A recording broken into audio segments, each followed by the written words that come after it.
This is the emergency podcast system. This is not a test.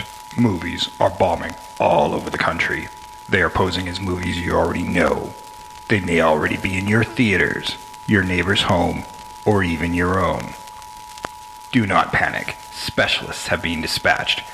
They will help you identify these pretenders and defend you against this invasion of the remake. Please stand by for further instructions.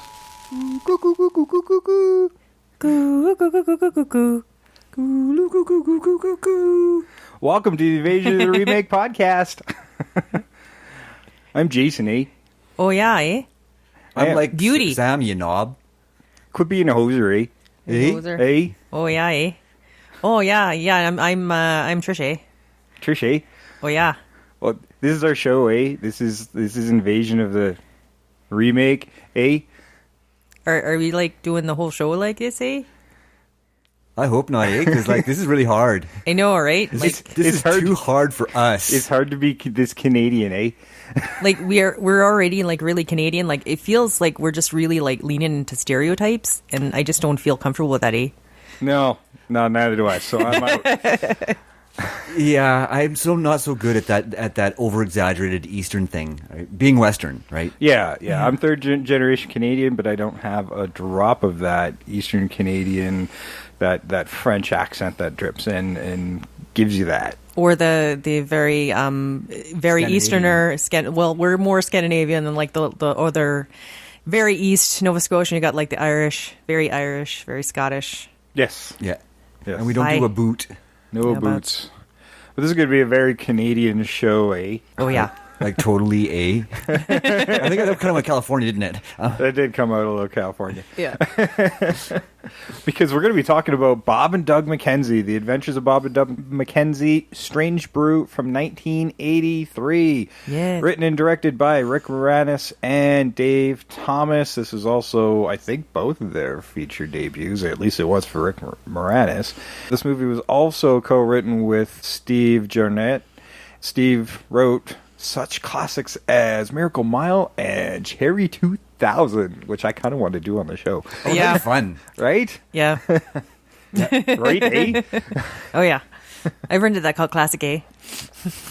And this is Sam's birthday choice. Yay. And I knew this was going to be hard. Everything he dropped on me as options are like, oh my God, these are I know, so you know- fucking hard. Yeah, and I honestly believe that this movie should never be remade. Like, I want to make sure I qualify that right now. Yes. I do not believe this movie should be remade, but I wanted to do Rosencrantz and Guildenstern are Dead, and I now got a backdoor way into that because Yep. this is also based on Hamlet. Yeah. Yes. Oh, this is your way around it when I'm like, how do I rewrite Oh, yeah. Shakespeare? And this is how, apparently. This is how, Canadian yeah. Shakespeare. Yeah, This is.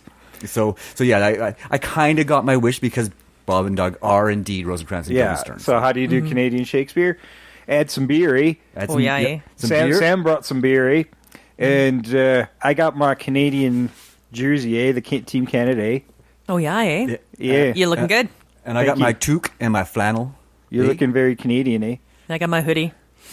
Or a bunny hug. You're It's looking very apparently it's in modern. Saskatchewan. You're looking very modern Canadian. Modern Yeah. Canadian, yeah. And for those of us who don't know what a toque is, it's a beanie for everybody else. Yeah. It's a fucking toque. It's a toque. I Or don't a give woolen- a shit where you live in the world. It's a toque. Or a woolen hat. I've heard that. Woolen cap, yeah. Yeah. But just to clarify, Not to be confused with the toque, but I'm okay with that too. Yeah. Or alternatively, like it's the hipster badge. yeah. And I do look more like a hipster than somebody from this movie today, I think. Yeah. But I you- tried. But you look like they do in the movie. That's the whole thing. Yeah. Like, you are accurate. It's just been co-opted. It's just been, yeah, that's true. That is true. Yes, and the hipsters will love that because it's ironic. I think. I don't know. I don't understand it. Just beware hipsters. Eventually, getting old enough, shit starts getting sincere. Or you just become me. Yeah, no, the stuff you like becomes sincere. It's just going to happen. Just deal with it. That's right. This movie stars Rick Moranis as Bob McKenzie, Dave Thomas as Doug McKenzie. How they got him, I don't know. Max von Sydow, who they wrote the Brewmaster Smith Part 4, and he took it. Because Max von Sydow's cool.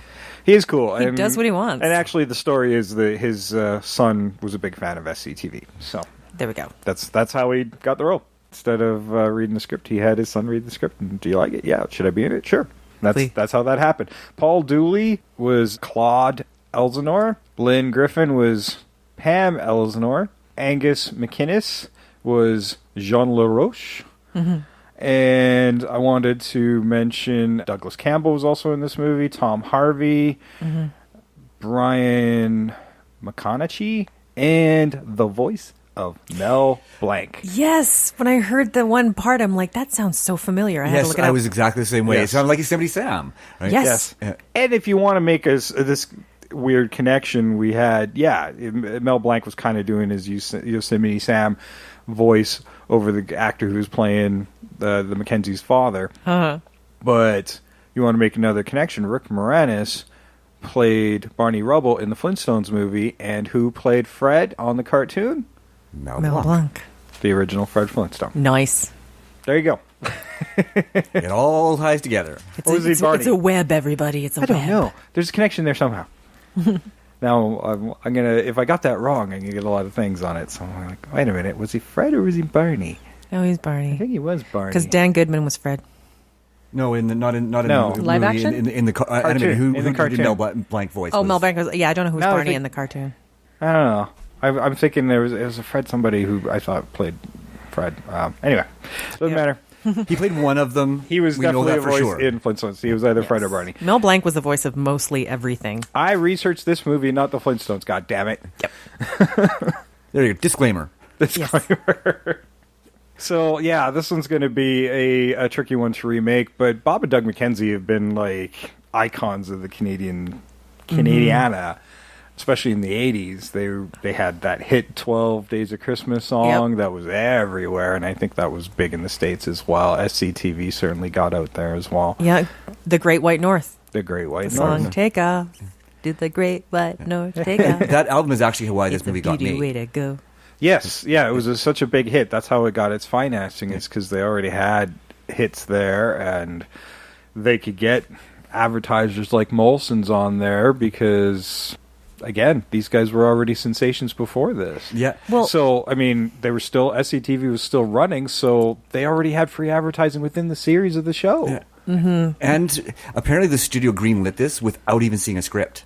Yeah, that was very obvious because the script they had was a little more straight-laced, a little more on Hamlet, and after second-guessing it, they just kind of started rewriting it before shoot time, and nobody really knew. Most of that intro sequence with the movie within the movie... Very meta.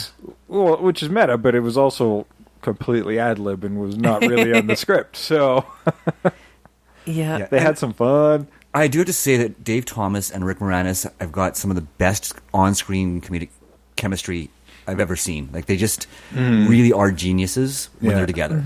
And that's the reason why they had to write and direct this movie, is because most of their skits on the show were ad-libbed. They didn't have scripts, so you can't write Bob and Doug McKenzie if you're not either one of those two. Well, to talk about another kind of great comedic duo is you have Dean and Terry from Fubar is essentially the same thing. They know these characters so well.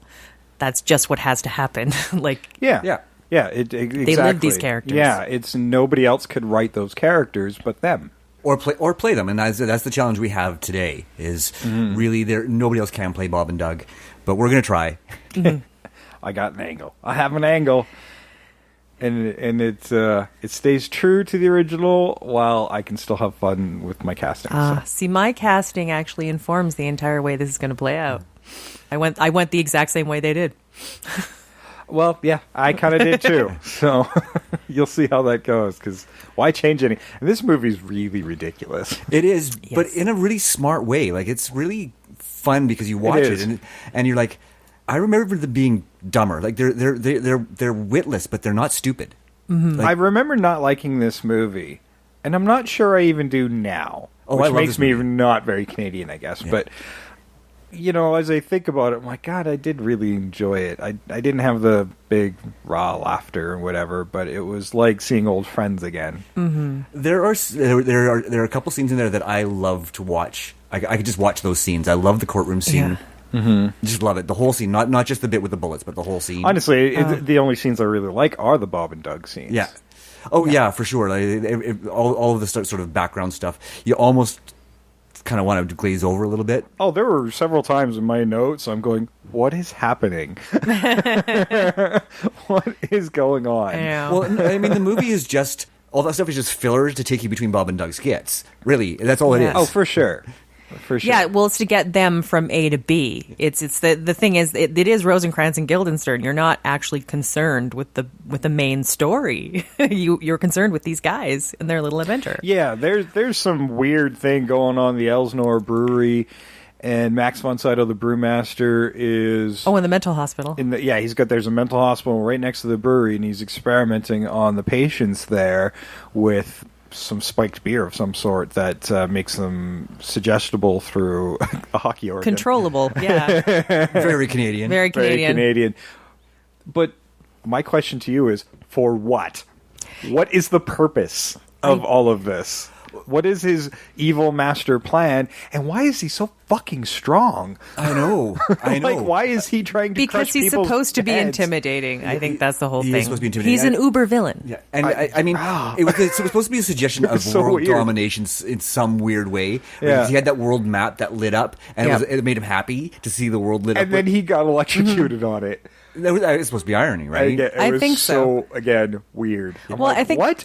Those tiny little lights electrocuted him? Well, it's a take on sort of, I think, as well, the whole Bond villain trope where they all have those maps with the lights Yeah, that they're planning. there are lots of cultural references throughout this movie. There's lots of Star Wars references. Yeah, well, they're talking about how many times they've seen Jedi, Yep. but they never say Return of the Jedi because this was filmed before Jedi was actually out in theaters. Even though the movie actually takes place in 1984 after Jedi's supposed to be out, it was actually shot in 1982 and ran in 1983. So they weren't even sure about the title at that point because it was Revenge or Return. Yeah. Which one is it? So they just call it Jedi. So there's they're really on top of the cultural references, but sometimes they had to be careful around it because Yeah. they're not sure what was right. Yeah. Well, that's the whole thing too. Like, remember when they were doing the prequels, the whole thing about being a Star Wars fan, you knew you were going to watch it probably more than once. So going into this, it's not actually, it seems like they were really being very psychic about what was going to happen. Like, this character would see it that many times, but it's valid. Yeah. Oh, for sure. Yeah, it was a great logical leap, right? Oh, by this point, yeah, you're the 3 Star Wars in now, or with the third one just coming out, and Absolutely. yeah, of course, it's a cultural phenomenon. So there were certain logic leaps. So you're like, of course, this is going to be a hit. Of course, everybody's going to go see it and probably see it multiple times, etc. So they were kind of smart and pretty cognizant of it, hoping it wasn't going to be complete trash, and of course, it wasn't. We all know that. Yeah. Now. Love that one. Jabba solo. There are so many great one-liners. They're all throwaway lines, and that's what makes this movie so much fun. Is the comedy is so blatant, like blatantly there just to be funny. Well, there's Sure. that one moment I watched a couple times because I just thought it was funny where they're like, hey, you ever notice in movies, when people are driving, they spend long stretches where they don't even look at the road? Oh, I do. And he turns to the side and stays there for a bit. Yeah, it's because they're being told. But they weren't. No. Oh no, I got to look at the road. I just love how they turn stuff on its head like that. Yeah, Yeah. there's lots of meta jokes in here, right? Right from the get-go. Yeah. Right. It's so self-aware. They know what they're doing all the way through this movie. For sure. I mean, this movie, with the Max von Sydow evil character thing, he's trying to take over the brewery as well from the heiress whose father he knocked off already. Well, with the help of her uncle. Yeah, with the help of the like uncle. Hamlet, and then who remarried her mother very close to the funeral. Yeah. And how Bob and Doug get drawn into this is they're in the theater watching their movie premiering to an audience that turns into an angry mob and runs out. They go home, and, well, that didn't work, and they need... Yeah. They just need... They're running out of beer. They basically what use happened... their dad's beer money to refund some money to some kids. Yeah. Yep. Right? So And now they have Dad's to get got some- no beer left, so yeah. they need to get Dad some beer, and they're pulling one of the gags from Yeah. the SCTV skit with the mouse in a bottle, but whoa, would that not fly today? No. And also, the I'm mouse hoping is- that was a screw together stubby. I think it was. I love that they were stubbies. By the Oh way. yes, that was part of the whole time I'm watching this movie. I'm like, I miss Stubbies. There are I wrote that down in my notes. I said, Me I too. miss stubbies. Yeah, there's a few beers that have gone back to the Stubbies for nostalgias, and I mean Red Stripe still does it, product placement, but yeah, you don't see Stubbies very often, and you do miss them. There's something Yeah. solid about a Stubby that you don't get in the new beer bottles. When I was in Australia, they had like Victoria Bitter, and I bought it because it was also good, but it came in a stubby. I specifically bought it because I just missed that sensation. Because like the big longer bottles, they're like thinner, but these ones are just like, oh, it feels like you've got a beer. I don't know. It's so rare when I've ever drank out of a stubby because by the time I could legally drink, stubbies have been long gone. Yeah, So they were few and far between for sure. My first sip of beer when I was at a branding as a little kid was just out of a stubby Oh bottle. yeah, every kid sneaks a little bit of their dad's beer, or dad's like. Well, just Dad gives gave them it a to me. sip. Yeah, my dad. That's Canadian, very Canadian thing. It's like, hey, have a sip sip. of beer, eh? Don't be a hoser, you kid, eh? You wanted a sip of beer, you have a sip of beer. And as a little kid, you're like, because everybody seems to enjoy it and you're curious. So you have it. And then that first sip, you're like, why are adults doing this? it's true. Yeah. It's true. And now we can't stop. Yep. Yeah. Now we get it. And then there's my brother didn't like the beer, and I did. Oh yeah, I came to the beer late, but man, it's beautiful now, and there's so many different kinds. Like it's an embarrassment of riches right now of beer. And we have a lot of American listeners, and we love you, but you guys have shitty beer. We have incredible craft You beer need up here. to come visit us and really see what real beer is like. Just saying. Really do. Yeah. Yeah. And if you've had beer, like if you're in the States and you think, oh well, I just don't like beer. No, trust me, I've known people who say they don't like beer, and we found them a beer that they enjoy drinking. Mm-hmm. There's just such a variety. Yeah, somebody handed me a beer when I was visiting the States, and it wasn't even a light beer, and I just looked at the bottle and like, 2%? My fucking milk is 2%. Yeah, I can't. Why would I do What? this? What is this? When I'm used Glorified to water. I'm used to drinking like 6 to 8. Exactly. What's this light stuff? That's light beer here. Yeah, That's not even light beer. That's like extra light beer. that's extra light beer, yeah. And we're up in the mountains where like our blood is thinner and stuff, so when we're down at sea level, like when I'm visiting like California or something, Yeah. I could drink like a fish and nothing happens. You know what? And when that happens, it's kind of upsetting. You're like, what's going on? I know. I can't feel the happiness it normally gives me. Being 1,200 feet above sea level really works to your advantage, but at the same time, yeah, beer doesn't cut it anymore. No, and it gets disappointing and expensive after a while. Yeah, exactly. I've had 12. I can still stand up. This isn't right. I can say my name backwards. Just those awkward memories I'm trying to suppress are still there. What's going on? Time to go to the hard stuff. That could be why. A lot of people do like whiskeys there, I guess. Yeah. Yeah. Now, to be fair, you're starting to see a lot more craft beers come out of the U.S. I right? think they're getting the hang of it now. Yeah. Because people do want that. There's they some want that. wonderful craft beers coming all over the place now. Well, yeah, because people want flavor in their beer. They're not just drinking it because it's beer. They want flavor and undertones. It's entirely possible to be a connoisseur of beer like you are of wine. Oh, absolutely. Oh, yeah. I will firmly say I am kind of a beer snob. Sam and I are constantly trying all sorts of microbrews. Absolutely, yeah, And- because they taste good.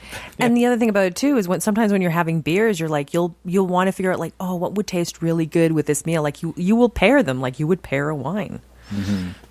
Yeah, you want something dark and nutty with your roast beef. You want something light and frothy with a chicken or a pork. Yeah. You actually do analyze it a little bit.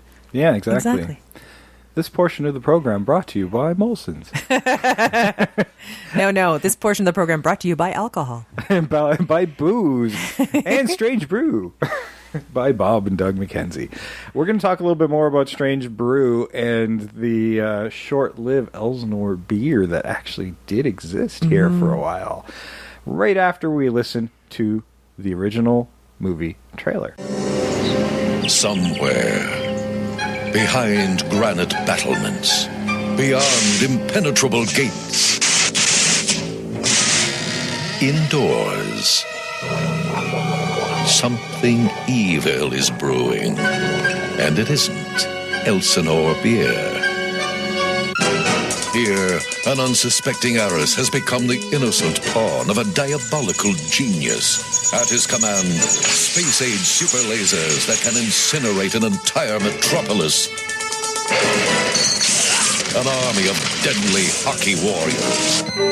At his fingertips, lots of beer. Just one more test, and then we are ready for the world. What fool dares stand in his way?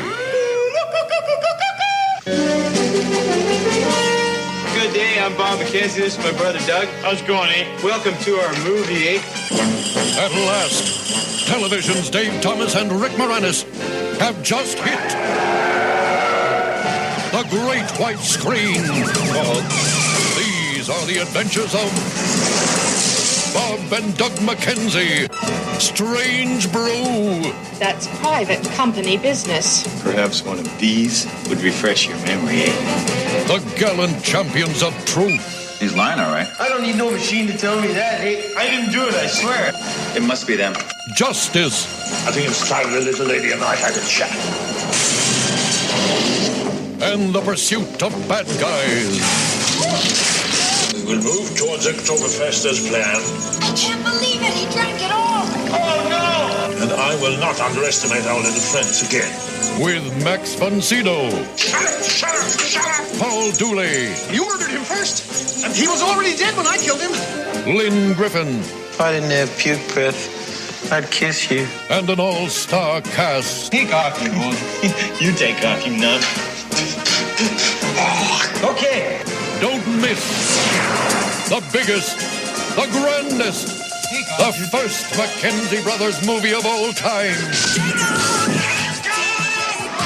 The Adventures of Bob and Doug McKenzie. I'd like to thank the Academy. That's it. We're leaving, kids. Come on. Strange Brew.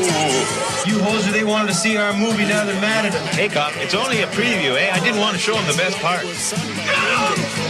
Okay, so that's our topic for today. So, good day. Hey, you guys, It was a good trailer, eh? Oh, yeah. Eh? It really was, eh? I thought it was awesome, eh? It's beauty. Could be in a hosiery. Oh, I'm not being a hoser. You're being a hoser. I'm going to have another sip of my beer, eh? It's over here. It's good. What is this beer? It's a blonde, Village Blonde, eh? Village Blonde, eh? It's not as good as Elsinore. Not as good as Elsinore, no. Elsinore Now, beer. there actually was an Elsinore beer. At least I remember an Elsinore beer when I was a kid and being very confused. Oh, yeah, I don't remember it. No, and I do remember that for a while there, and I think it was like a sort of a tie-in brand used by, like, made by probably Molson, just to capitalize on the cultural phenomenon that was Bob and Doug McKenzie through the mid '80s. Mm-hmm. Yeah, and they do have they would have like those kind of stunt beers that they bring out every once in a while. Like, remember the Triple X one, or the ones where they're like, we have a new recipe and there's like an X or a Y beer, and you'd vote on it. Yeah. Oh yeah, I remember that. Yeah, and they still do that. But now it's just like these big breweries have like their little craft brew lines that they sort of release these on and try them out and see how people. But they're not so much like that stunt beer thing where there was a big campaign of which one will win. It's not really the same idea. No, but they just want to have us more variety. Yeah. So Bob and Doug McKenzie are drawn into this weird Shakespearean drama because they need beer. And that's what it comes down to, is that they just want beer.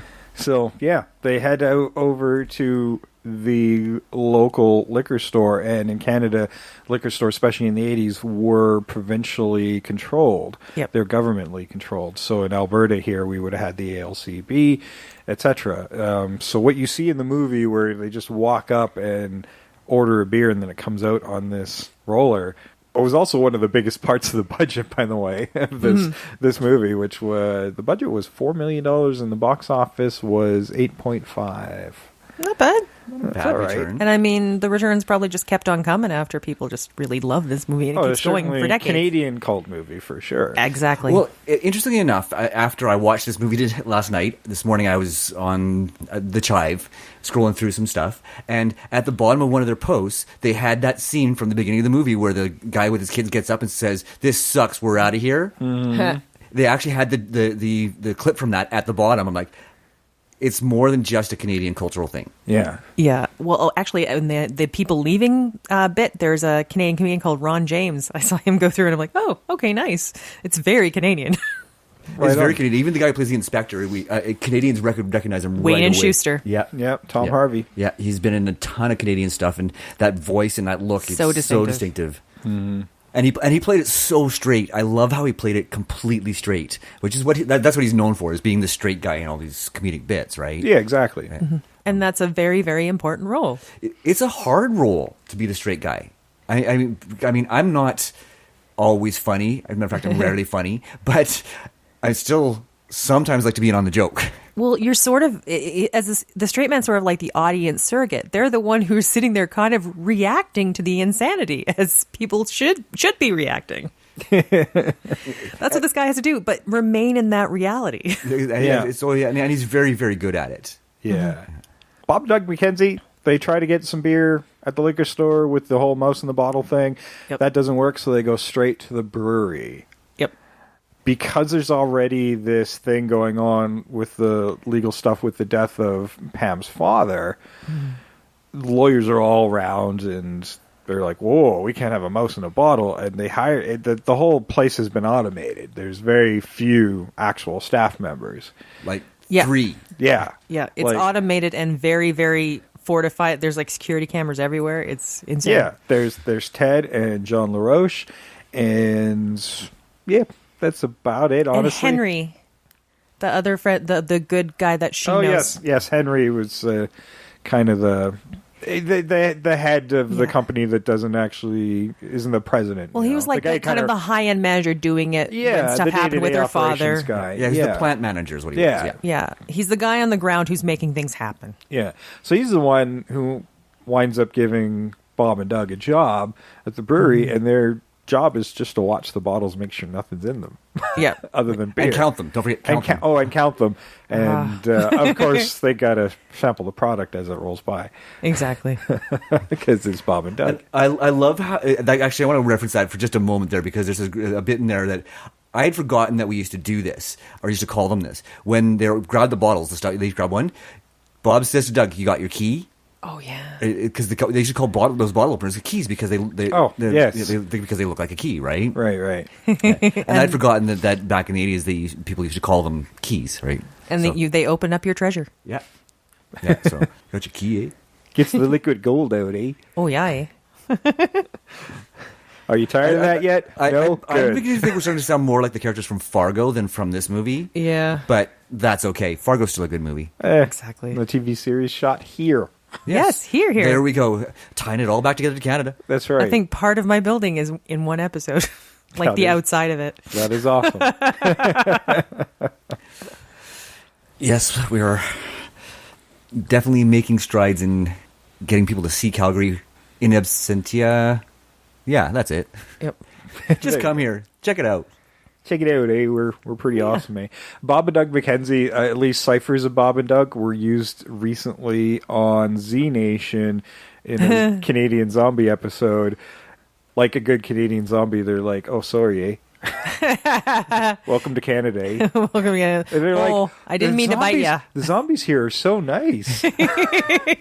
You would be here like going, oh, I'm so peckish. I'm sorry, I bit ya. You want a beer? Yeah. I'll eat your brains later, eh? If it's okay with you, eh? It's okay. But yeah, only if it's okay. That just shows you the reach of these guys. Like, It is. I mean, you look at Kevin Smith is a fan of them. oh, I mean, Absolutely. Kevin Smith's just a Canadian fanboy. Period. Yeah, he yeah. loves Canadian television. He does, yes. And I mean, and it shows in his movies too, to a certain extent. Yoga hosers, come on. Well, Yes. that one definitely, which a lot of people hated. I loved. Well, in Tusk, and then there's supposed to be another third one, Moose Jaws. Yeah, well, that's his Canada trilogy. Yeah. Yeah. I don't know if the Moose Jaws is ever going to get made. I don't know. This last cycle hasn't gone over so well. If you do, can we be in it? I want to be Moose Jaws. Oh, please, Kevin, please. Yes, please. We would love it. Not only are we big Kevin Smith fans, but we're big Canadian fans, being Canadian and all. But he's actually had real actors play podcasters on his movies already, so Yeah. I don't know how that's going to go over. Oh no, like I'm not saying we want starring roles. I just want like a minor part. And God forbid you don't want to give me lines. Yeah. Then again, I look back on his early career. It's not like he was known for hiring actors. Yeah. That is Exactly. very true. If he just wants us to be Canadian, we can do that. I can be Canadian. We can definitely be Canadian. Yeah, Yep. just saying.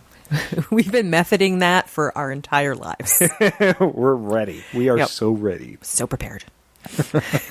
So in the ensuing drama of Bob and Doug getting caught up in what is happening in this place, initially they meet Pam because she's stuck in the electronic gate and they closed on her car and they're electrified on top of it.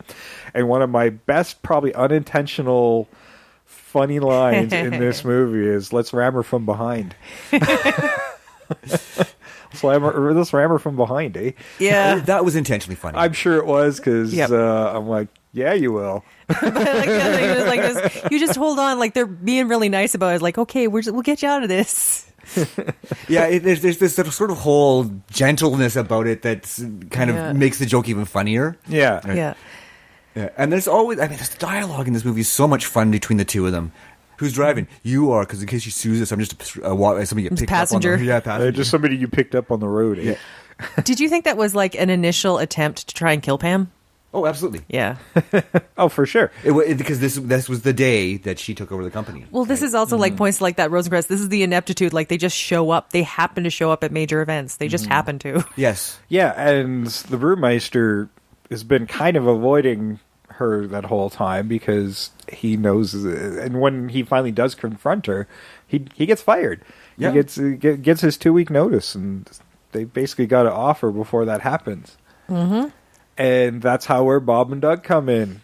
These two inept employees who were trying to get free beer with this mouse. Like, well, you guys are already a little underhanded, but we'll just frame you guys for murdering her. Yes. And Henry. Well, and they'd already done something like with their father where there was already an inquest, but they already doctored all the footage for it to make it seem like a quote unquote accident. Right. So, yeah, they wind up, Bob and Doug wind up playing hockey with the psychos that are playing hockey with no puck. No, it's a puck. It's white. There was one point where Bob and Doug were in the scene and they're like going back and forth. They're like, "Where's the puck?" It's because it's white. It's white and it drops from the ceiling. There's a whole thing where it starts. At the Even I beginning. didn't see the puck.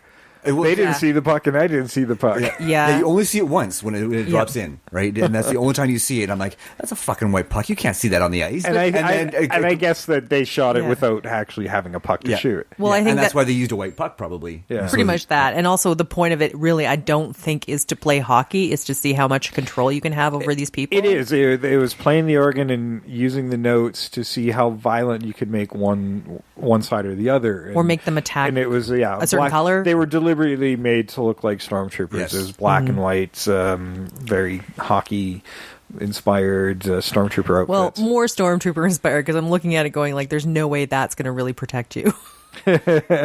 It's just a plastic outfit. Yes. Yeah. But the masks were cool. I love the fact they had the hinges that that flipped up. I want one. I want one of those. I wanted one in the 80s and I still want one. And then they have another Star Wars reference in there, like, Luke, I'm your like father, eh? No, it's like, Luke, like, I'm like your father, you knob. Yeah.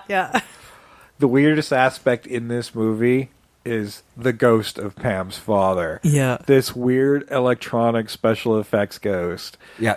But that's the ghost of Hamlet's father. There's a whole thing about is. that. But it was so weird at times, and he'd be showing hints on video games, and then that little electronic hint and like nice special effects. Yeah, I love that. Yeah. I so love that. That was funny. Yeah.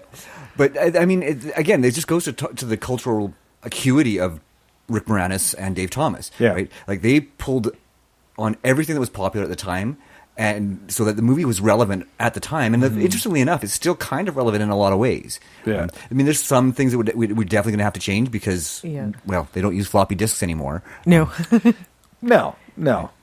Although, we'll see. I got a way around it. Because I don't. Yeah, the floppy disks. But I mean, we've looked at a lot of other movies where they've used mini disks, which we definitely don't use anymore. God, these weren't even floppy disks. They were so fucking big. It was a floppy. They tried to play it on a record player. It was way bigger than a floppy. I love that. It's the size of a floppy disk, I swear. Some British new Oh wave no, band. I was way bigger than a floppy disk. Nope, it wasn't. As somebody who had a Commodore 64, that was like 3 times the size We of a did, floppy and disk. they were. You remember them as smaller than they were. They were huge. They really were big, but they weren't that big. Well, they weren't a standard floppy. I mean, just the shape of them and everything. They weren't a standard floppy either. But but they were definitely floppy disks, no question. It's just they're a commercial kind or something. I don't know. But that's no point in arguing over that because they don't exist anymore anyhow. No. That unless in somebody's storage locker somewhere. Somewhere there's probably a storage locker full of them. Yes, you're right. But yeah, I mean, these were bigger than even put the that Save on Icon. Storage Wars. Yeah. Some guy opens it up going, I just paid $5,000 for this. But you never know. If you can get a computer, put stuff on there, like find out what's on them, you never know what's on there. Yeah. You're like, Kessel Wolfenstein. And of course, the one disc that they find and accidentally have the right code to pop it out of the drive. And it's the one disc that can incriminate them. Of course. Of course. Oh, yeah. That's the thing. That's the beauty of these guys. They can magically it to just their really vicious Popeye-like dog. I love that dog. Treated like a skunk. Hosehead. Hosehead. Yeah, Hosehead. And they fed it beer, and it would get really angry when it wasn't fed. Give it donuts. And donuts. I love when they bribe the secretary with donuts. Yes. With this. Help you remember? Yes. Will this help you remember? And very Canadian, apparently. Yeah. She puts them away in her desk. All right. You didn't hear it from me. It wasn't Tim Hortons. It was country style. It was? Yeah, it was. Just saying. That's before they're pretty Tim rare Hortons took now. over the world. Yeah. No, I don't even know if country style exists anymore. Oh, yeah, I don't know. We certainly don't. I don't think we have one in the city anymore. No, the last one was down here. on Trans-Canada there, and it's gone. Yeah. Yeah, there was one in Lethbridge for like the longest time. I don't even know it's still there. Yeah, we're talking about donuts, and I know you don't care. Donuts and beer. They were pretty good donuts, hey. They're I remember good. country style. I liked them. I like country style. They're good. They couldn't compete with the Tim Hortons business model. Sorry. They couldn't. Especially when Tim Hortons when they stopped making them in store. No, they're half bakes. Yeah. Yeah.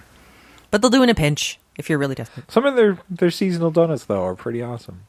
Yeah, like the Canadian 150 one was pretty good. That was good. I like the Oreo donut. That was good. Oh yeah. It's super sweet though. It's like it makes my teeth hurt, that one. But remember when they had what was the American one that came up here and didn't last very long? Krispy Kreme. Krispy Kreme. Yeah. Those ones too much. Like I couldn't eat one I can't believe that failed because that place always had lineups. Yeah, I don't know. You can't compete with Timmy's Rules Canada, man. Well, you know what happened to Krispy Kreme is people went in for the free donut. Oh yeah, and then didn't get There we another go. one. Free donut and a coffee. Yeah. Yeah, and you can't finish. Like I couldn't finish one donut. It's too sweet. They are really sweet. Sam and I knew this guy. He would take, you'd buy a dozen, and then he would take like 6 and mash them together, and then eat them. And then he'd do that with the other side, just mash them together and eat it. And yeah, it was no wonder the guy was Is he dead 250s. now? No, he's still around. Well, Krispy Kreme closed before he died. Well, it was only a matter of time. Okay, so somebody lived. One of them because they're was not here going to anymore. win. Yeah, and I think it would have been Krispy Kreme. Yeah, probably. Yeah, it's funny. Just hearing Jay talk about it, like sends like ickies up my spine. Yeah, me too, man. Oh. I'd seen him do it, and I'm like, oh my god, are you okay? My God, yeah. Oh God. Right? Okay, but anyway, they get the floppy disk.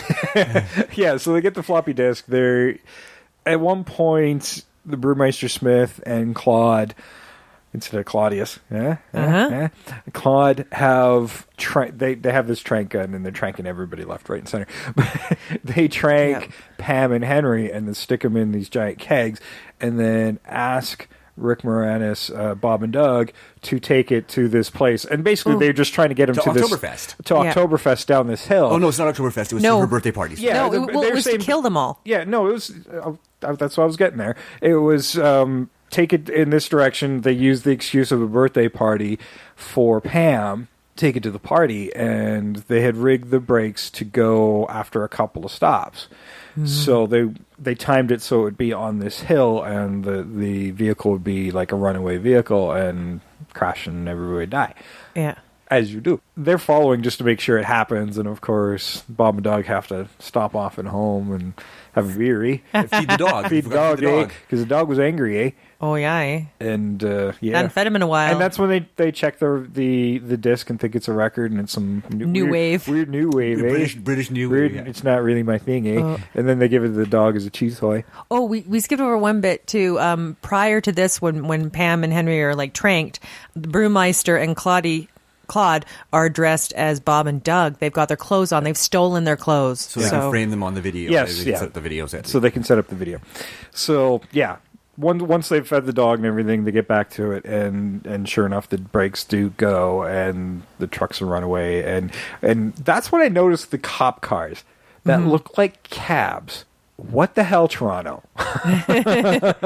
They just had yellow cop cars. Do they just moonlight as cabs? Like, are they? I know they're actual cop cars. They borrowed them from the city, and same with the ambulance. They were actual cop cars. It was just so weird seeing yellow cop cars because they all look like cabs. A certain amount of sense because I mean we're used to seeing yellow cabs. I don't know if it's changed, but cabs were not allowed to be yellow in Ontario. Well, and we used to have yellow fire trucks. Yes, because they're really bright and easy to see. Yeah. Right when you have seen an emergency vehicle, so there is a logic to it. It just looks weird because you've never seen it. Yeah, like it's supposed to be people should be dispersing. So when you see this yellow car with these flashing lights, you'll go to the side of the road so it can go past you. Yeah, I'd be like, why is this cab got lights on it? Yeah, like I said, I don't know if they changed in Ontario, but I know that they probably have by now. Yeah. But yeah. But yeah, you couldn't paint them yellow. Yeah, because back in the 80s, we were blue and white. Yeah, and then the RCMP, like they were a different. Yeah, ones. they were be different. red and they were, blue. I think. I thought they were black. There's a little bit of red. They can be black. They've changed colors. Yeah, over they've the years. changed a lot. Yeah, I think they're white now. I don't know, but yeah, definitely the bright yellow cop cars were like a little odd at first, but definitely see the logic behind it. Yeah, for sure. So yeah, their vehicle's definitely a runaway, and it's bouncing around, and one of the containers actually bounces out. Yeah, Henry should be dead. Yeah, well, I was wondering about that when the inspector opens up and looks in. We're going to need an ambulance. I was expecting a meat wagon. Yeah, I was like, he probably would have been well blended, but no, he survived. And then it goes down into the lake. And this is the best part. Now, there is a running unrequited love story with Jean LaRose. Rosie, the ex-hockey player who went insane. He was like Rookie of the Year 2 years ago. Had a nervous breakdown.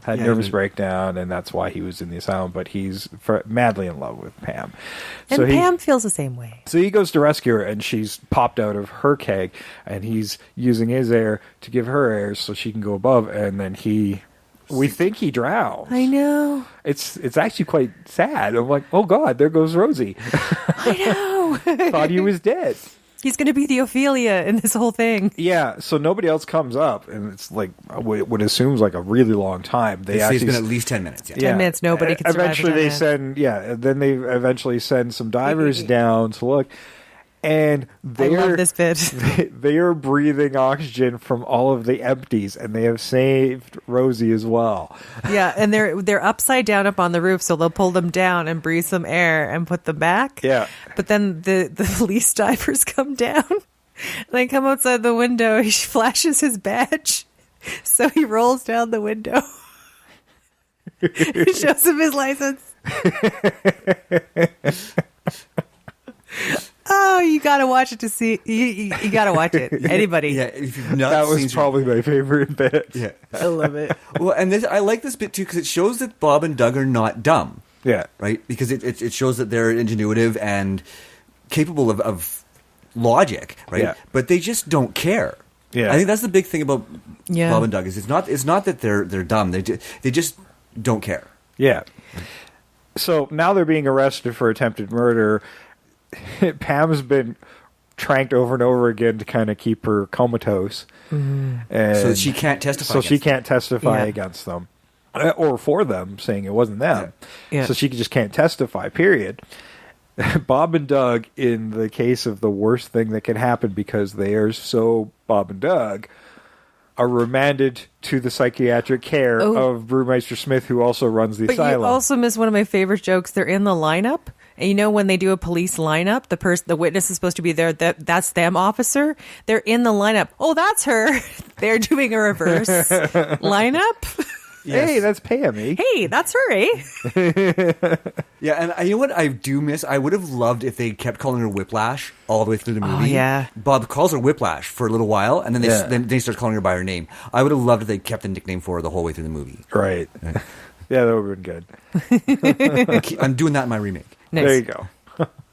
Okay, but anyway, they get sent to the loony bin. Yes, as they get call it. they get We sent to skipped the over loony bin. some of the best scenes of the courtroom scene. Oh, with the bullets in It's the one of nose. Be my guest. There's a scene where, excuse me, just one I'd say be my guest, but you're my co-host, so you know. Yeah. Be my co-host. Do your job, eh? Do my job, eh? I'll do my job. Do your hosting, eh? Yeah. Host So- it. Yeah. Host Walk it. us through Host it. it like you mean it, eh? Yeah, I love the whole courtroom scene. Right, That's going to be a T-shirt, eh? Hosted like you mean it, eh? Hosted like there you we go. mean, eh? You should be writing these down because now we're going to go back I and listen to know. all the episodes for all of our T-shirt ideas Okay, wait. because we have a ton of them. So, Hosted like you mean it, eh? Copyright Invasion of the Remake. there we go. Get it on record. So while they're writing our T-shirt idea down, I'll cover the courtroom scene because it's great Yeah. to start right from when they walk up the steps to Oh, the yeah. end, right? The Because Etobicoke courthouse. yeah, exactly. Because it's in the shot. It's in the shot, yeah. So there's the scene where they're talking to their lawyer and they're going up the stairs and the press are there trying to talk to them. And he's like, don't worry about it, I'll deal with this. And then he proceeds to kick the shit out of all of them. Yeah. And Doug says, way to Chuck Norris the press, eh? Right? So Yeah. I'm going to reveal one of my cast members right now. I'm casting Chuck Norris as a lawyer. There you go. Make it very, very meta. I love how they were.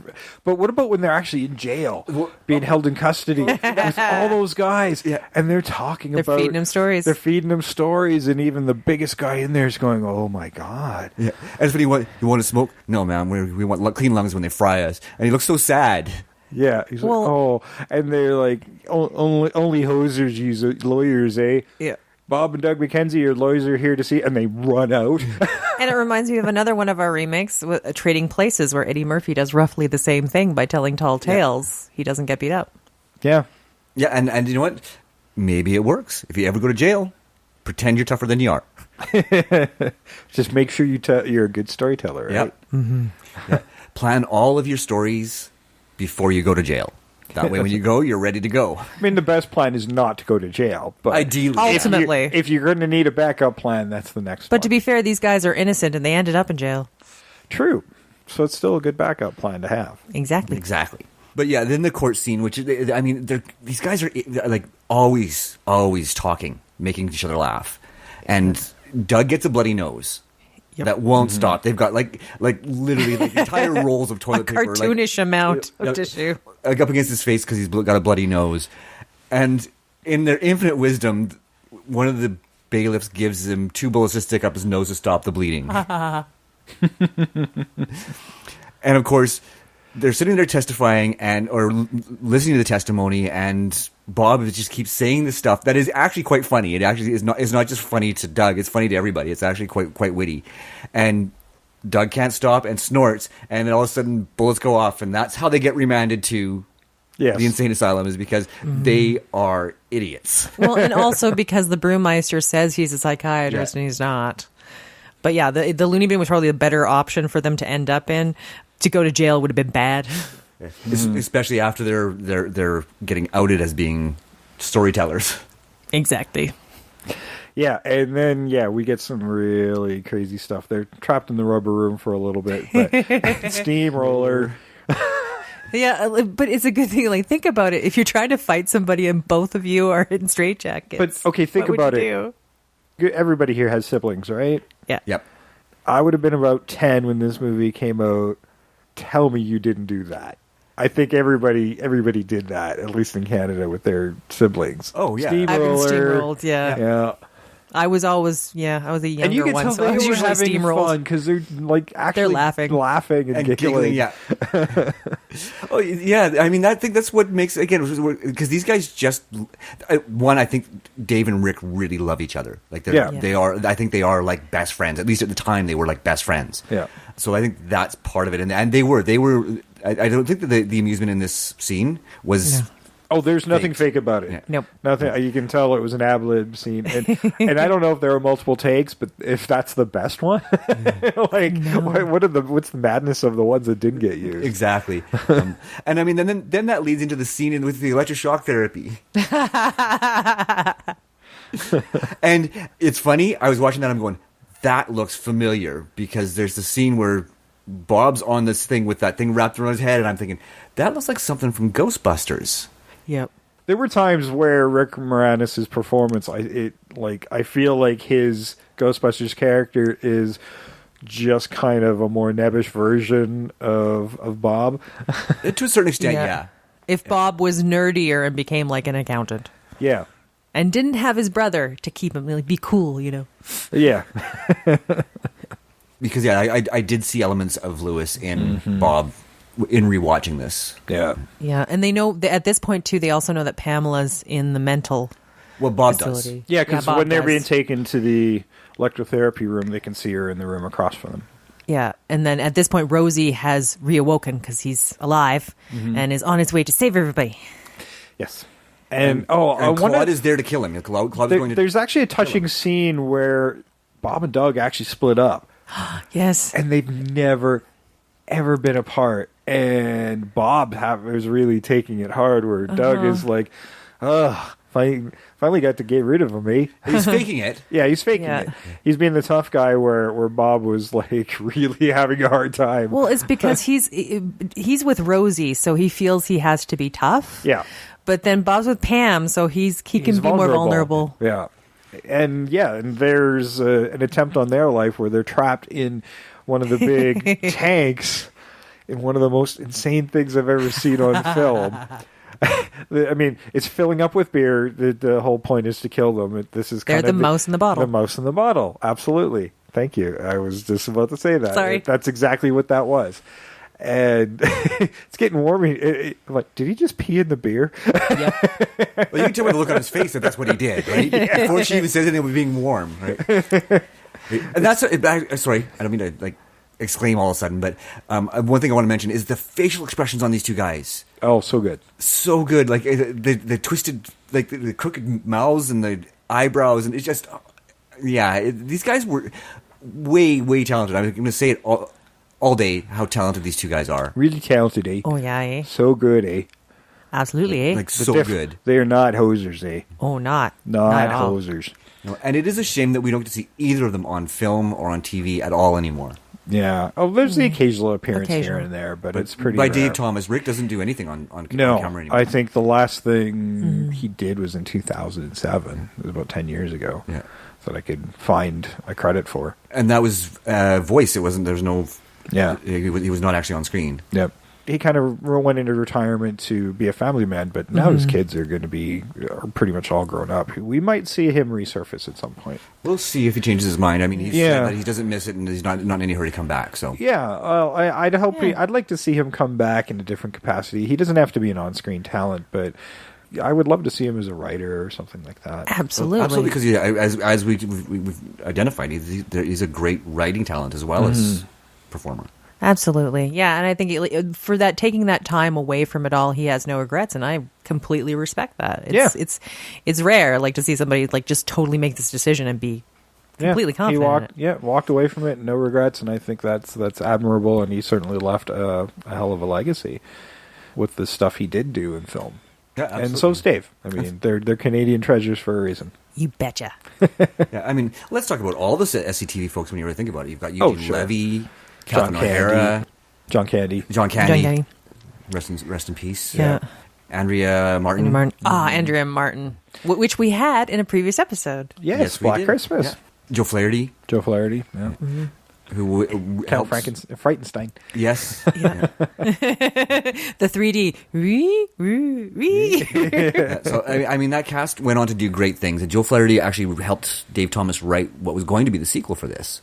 Yeah. And actually, one of the people who was supposed to be in that cast is in my recast. Nice. And Harold Ramis was on earlier episodes of SCTV. Well, and you as well. think about the SCTV troupe, then part of the troupe that wasn't on the TV show. I mean, that if you start going into some of the Second City troops, I should say, not the SCTV troops, but the Second City troops, and you start expanding into that, Eugene Levy, all those guys, but Bill Murray's in there. And Both Belushis. I mean, Jesus, the Second City troupe just... You have Second City Toronto, Second City Chicago, I think. Yeah. So you have that. And I guess at a certain point, SNL was trying to poach some members from SCTV. And they did successfully with Martin Short. Yeah, and they tried with Catherine O'Hara, but I think something went wonky and she went back to SCTV. So thank God. She was needed there. It was a great show. I love that show. No, definitely part of our Canadian heritage. The way this movie kind of ends off, the way Bob saves Pam, he drinks all the beer. After he's peed in it, which when you really think about it, It's kind of gross, Yeah. but he drinks all the beer. And that's like a meme now. The beer. But when you think about the volume of beer and how much pee might have been in it, that's probably no more pee than actual beer. He bloated up to fill that tank with his own body. It was freaking hilarious because she comes crawling out of this little porthole and she says, he drank it all. I've never seen anything like it. And then... when he's like, I'm going to blow. Oh, God, he's going to pee. Hey, back off. And it's just a big burp. Yeah, and it blows off the end of the tank, though. Yeah. But then the mental institution is on fire. So guess what? Sorry, I have to just mention something that's maybe a little creepy crawly skin-wise, because there's this bit where Doug's trying to get Bob out of there. Oh, yeah. And he's like, oh, no, not there. That hurts. No, not there. Oh, that feels good. Yeah. And that just took me to a place I wasn't sure I wanted to go with Bob and Doug. Well, when he's that big, accidentally, you're like, if you found it, it's impressive that you did, because there's a lot of surface area. Yeah.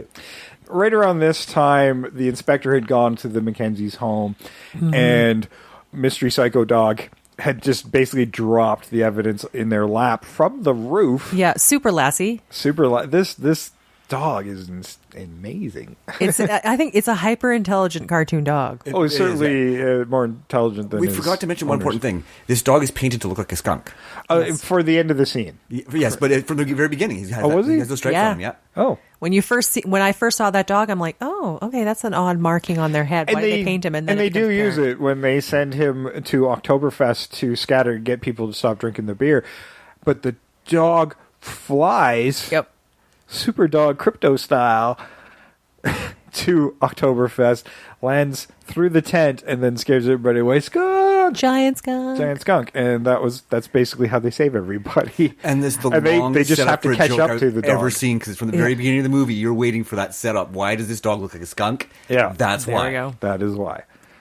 Yeah, as it's flying, it has a cape on at one point. Which magically kind of appears halfway through his flight sequence. Yeah, and then falls off just before he goes through the tent. Because they need to see the skunk markings, otherwise this is not going to work. Yeah. I mean, I would have freaked out if I'd seen a flying dog just come flying through the tent. Right? Yeah. Exactly right. And they obviously had a few of those beers because everybody thought the dog was a giant skunk. There's no way in hell that would have fooled me. Just saying. But this is a Canadian farcical movie, so you have to suspend your disbelief. Yeah, quite frankly, that dog was scary. It probably could have gotten those people out of there without being as skunk. Yeah, when that dog bared its teeth, God, I mean, terrifying. it really bared its teeth. Like, that was... Yeah. Well, at the beginning of the movie, when they're pulling that lion's tail, this is a real fucking lion sitting there. And, yeah, and it growls, and they're like, "Oh, better not do that anymore, eh?" I don't think he likes that, eh? No shit. Yeah, no kidding. Yeah, that was a really patient lion. No kidding. Or a drugged lion. We don't know. It might have to have been. Well, that could have happened in the 80s. Yep. It's possible. I hope not. For safety. For safety, yeah. I mean, tranquilizing an animal is a common occurrence still, but as long as it doesn't put their health at risk. But yeah, to put it on film, I don't know if the Humane Society of Canada or America would allow that. No. anymore. Yeah, so Bob and Doug McKenzie save the day. Pam gives them a job for life. Her and Rosie are together. And they get to take home all the beer from Oktoberfest. Yes, the drugged beer. How long does the effects last? Eh? It's not like poisonous, eh? Well, and Rosie's like, I shook it off in a couple of months. Yeah, he's like, it no longer affects me. So they don't care, and I don't think it would have affected them at all. Well, that's the thing. I don't think if they'd had imbibed the drug and the music would have come on, they'd be like, going, what is this shit? Yeah, every hockey game. Bum, bum, bum, bum, bum, bum, bum, bum, bum. Like, I don't know why, but I feel They like would this just urge to go on the steamroller ice, each eh? Yeah. Yeah. I mean, what I love about these guys is they're not, like I keep saying, they're not dumb. They do dumb things. Yeah. But they're more childlike than dumb. Yeah, that's a very good description of them. They are childlike. Yeah, and which is wonderful. It's just so much fun to watch them act like that all the way through the movie. Now, I think we're at a point where we can start talking about how to remake this movie and recasting it. But before we do that, I think we should hear a movie review about the movie from Bob and Doug themselves. Awesome. Well, we go, good day and welcome to Street Sneak Previews. Here's our review of our movie. Wait, first off, we do the theme. Do the theme. Hey, we're not the dog of the week, eh? Yeah, keep that in mind. Don't get thinking we're no dogs, eh? Especially if it's a big dog like that dog in Cujo. Yeah, we're not there's that kind a dog, of dog. Eh? Okay, now the Not movie that review. kind of dog. By the end of this review, you'll have a good idea of what our movie, whether you should go see it or not, and which one of us liked it and didn't. Yes. Okay, first of all, on the positive side, the movie, I believed, was a good movie and fine entertainment for the whole family, i.e. the kids and adults alike, eh? I.e. means dad is. Go on. Okay, Now, I you agree. gotta act like a smart guy on this. Oh, yeah, because we've PBS. never been on PBS before, Don't eh? be stupid and blow it. I won't be stupid. Okay. I watch Nova. Go ahead. Okay, E.g. what? Example. Oh, do it. What, like Nova? Yeah, do what you had to say about the movie. I'd rather talk about beer. Okay, also, Okay. we believe I didn't- it to be sort of like an adventure comedy, eh, which is like a new form. Okay, the intermission was too short, eh? I went to the beer store figuring... Take off. The intermission, we only got 30 seconds left. We better hurry. Okay, So, to sum up, funding for this review was provided by a grant from Chub Fish Company. What? A chub fish, that's a little fat fish with both its eyes on one side. we went out and caught a lot of those, sold them, and got the money and paid the guys off sneak previews, and they let us come on PBS, eh? We hid them in a safe, eh? We locked them in a big safe, and then when With 10 seconds left, all I have we to say opened is it, they were all rotten. the evolution of man on Nova, prehistoric man, right here. Look at him. This guy's dumber than a What than an looked ape for me in crawling the altered trees, states, too. A good day. I think we were like really intellectual geniuses. We certainly changed our image. All right, that was a little promo they did for PBS, but I thought it was way too cool to not have them review their own movie on this show. PBS? Yeah. Nice. These guys would do anything. I mean, I know, but it's PBS. It seems like a weird marriage. Yeah, it is a little bit. Well, weird. they look for their funding from people, so from the True. audience. So All right. that I think that's actually a way better thing. Right, and I mean, Yeah. let's talk about something about Bob and Doug. Is this predates Wayne's World, which uses a Yes. similar conceit, right? For sure. They are a public access television show on their local TV station, right? Which, I mean, Mike Myers clearly stole that Oh, yeah, general he- conceit from, and he even admits it, I believe. They definitely took that and brought it into the 90s of the more headbanger type of characters. He was doing his own version, kind of like in Toronto, even before he was on SNL. Like, Yeah, that character existed. Yeah. Yeah. But it was like he kind of got through that because of this. Oh, it was very clearly stolen from this. Absolutely. Inspired by. Let's call it inspired by. Yes. No, stolen. Stolen. I'm going to say Inspired, stolen. allegedly stolen. Allegedly stolen, yeah. Yeah, I guess. It's all right. He's a Canadian treasure, too. Yes. Yeah, exactly. We're Canadians. We shared it. That's what we did. That's right. They shared the idea. They shared it. Like Yeah, like you share your beer with your buds, eh? That's right. While that Bob and Doug McKenzie review was going, I had to go get a new brew because I was out, eh? That's goody beery. It was good, actually. This was a risk we were taking today, but it wasn't bad. Well, that's kind of what we do. Yeah. For better or for worse, we always try something new. That's right, and we will drink it regardless. Well, how else are you going to find your new favorite beer? Generally, yeah. And if there's a beer that I come across that I don't like so much, then it starts becoming an ingredient in cooking. Yeah. Yeah. You can still use it. Oh, I use it. I definitely use it. And it works out really well sometimes. Thanks. So now we're going to, God forbid us and Canada forgive us. And again, we make it very clear. We don't genuinely believe this should be remade. No. This is just a challenge to ourselves. Yes, it is. Right?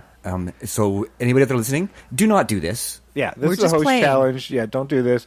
Although I do have an idea that could work. Although I like my idea too. Okay. Well, let's just pool our ideas. Mine's a very simple idea. Bob and Doug McKenzie now have an unlimited budget to make a really good version of their movie. Awesome. So they are remaking their own movie with top talent. That works. Every time they get to something really weird, break character going, what the fuck is going on? And then you can break to a genuine Bob and Doug McKenzie moment because they're all going to be older at this point.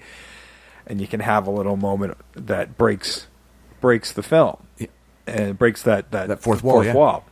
And then come back. So I would just do this whole fucking movie with big names, playing the characters, and of course, because it's Bob and Doug, they're going to pick like totally out there guys that are nowhere near the representations of themselves. So well then that informs my casting. That's my very simple take on how I would remake it. You know what? That's perfect. That's if you're going to do it, that is the way you would do it. Yeah. I like that idea, but It came to me so fast, and then because I did that, casting was super easy. See, and I don't even know if, because I don't know what universe you're creating here, because maybe I'm just thinking of it a different way, where you imagine this like Bob and Doug are making this movie, but I kind of imagine it, these guys are now old, like it's real Bob and Doug and they're really old. Oh, this like totally happened in our life. It's like a pseudo documentary biography type of deal. Yeah, they're directing this movie and they're remaking their movie, but at their ages they would be now. Nice. Yeah, with actors who are acting And you now. might actually be able to get Rick to do it. Yeah. Because it's such a small bit, right? Yeah. That would play really well with both some of my casting and my director. Cool, because my directors and writers are still Rick Moranis and Dave Thomas. How about that? Me too. I'd love, and I'd love the interstitials where it's like Bob and Doug is like, well, like at that point in our life, like we were a little bit listless, eh? Like we didn't know where we were going, and then like we found our dream jobs, I know this kind of sounds like Hamlet, eh? But it's nothing like Hamlet. Not enough beer in Hamlet, eh? I tried to read it, eh? Oh, no sword fights, eh? A lot of rhyming, eh? Yeah. Yeah. Oh, forsooth, eh? Forsooth, eh? I only say thee when I say the anthem, eh? Last poor Yorick, I knew him well. Last poor Rosie, I knew him well. And he's holding like a hockey mask. Last poor, like Rosie can't be with us, eh? You can go a little more on the nose if you want, but that just seemed, at least in my eyes, is because this is the only way you can approach it. The only way I could approach this and do honor to this movie. Yeah. Oh, I love that idea. And it becomes even more absurd in places because of it. Yeah, it takes that absurdity up to the next level, and that's the only thing that I knew had to happen. Is if you're remaking this movie, you have to find something to bring the absurdity up to another level and add to the meta-ness of this movie, because it is very meta in a lot of ways. Yeah, that is brilliant. And because it is a tale, at a time. So now it's still in the 80s. You can still have stubbies. You can still do the mouse joke because that was that was a thing that they talked about, that it was a bit of an urban legend in the 80s. Yeah. The mouse in the bottle. I mean, or the thumb in the I'm pop a little skeptical about doing it now, but you do an off-scene thing where they're screwing them into it. Like you can see it's a stunt bottle, and then it's kind of okay because they talk about you put it in there when it's really young, eh? Yeah, and let it grow. And I'm like, That is horrible. I know, right? It is truly horrible. So I figure because we're in a more sensitive time, you kind of have to show it that this is not what's actually happening. Or you have them sitting there doing like the ship in a bottle thing, but what they're doing is they're constructing a little wheel for the mouse and like a few other little fun things for the mouse to do. Right. while it's living in the bottle until it's too big to get out. Yeah. They're like, we can't like just leave him in there and not have him give him something to do, eh? Now, that was my personal take, but I'm kind of wondering what your thoughts were, because it was such a simple idea. I'm like, oh, well, that's going to take me no time to tell you guys. Yeah, I do like that, but mine was foobarge. My casting was just inspired by like the people I knew. Don't give me your cast yet, just give me the general idea of what you were going for. The general idea was it was going to be sort of... It was going to be like doing it kind of again, but I thought it was like going to be like their sons. But that was just what I was going for. That seems like another natural evolution. So, I mean, and that's a good primer because that's what you cast your movie around. Sort of, yeah. Right? So I get that. But we kind of had similar ideas, but very different directions. Yeah. And my idea wasn't as fully formed as yours, but that was where I was going, was make it really meta and take it over the top. Or you could go the other way and try and make it, or like where it's trying to be too serious, right? But still have those absurd moments throughout the whole movie. Yeah. But I didn't have anything really fully formed, right? That was my challenge. Is aside from mine I wanted to take it that one step further. Yeah, right? I hadn't seen this movie as a kid, and about 15 minutes in, it just kind of popped into my head. I'm like, the only way I could do this, it still has to be Rick Moranis and Dave Thomas, at least at some points in the movie. Yes. It has to be. Otherwise, you can't do it. Like, it's not Bob and Doug without those two. But if you have other people playing Bob and Doug being directed by the real Bob and Doug... That's amazing. And so it was like 15 minutes in, and I'm like, casting is going to be so easy on this. I love that idea. That's so good.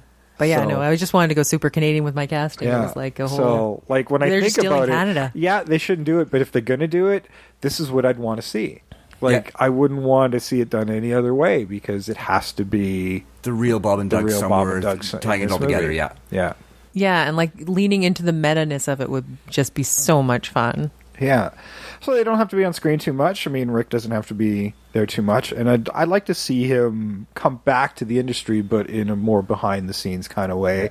Because his writing is genius. And, I mean, he is a comic genius. And I think that would be great to have him be involved in film in a way where he has more control over it. Yeah. Yeah, no, exactly. And where he can sort of choose how much he wants to be on screen. Yeah. Right. No, I like that. And it would be nice to see them they could probably just slip right back into these characters. Oh, like, I have no It's an doubt old, about that. like, it's just a comfortable pair of shoes. They know exactly what they want.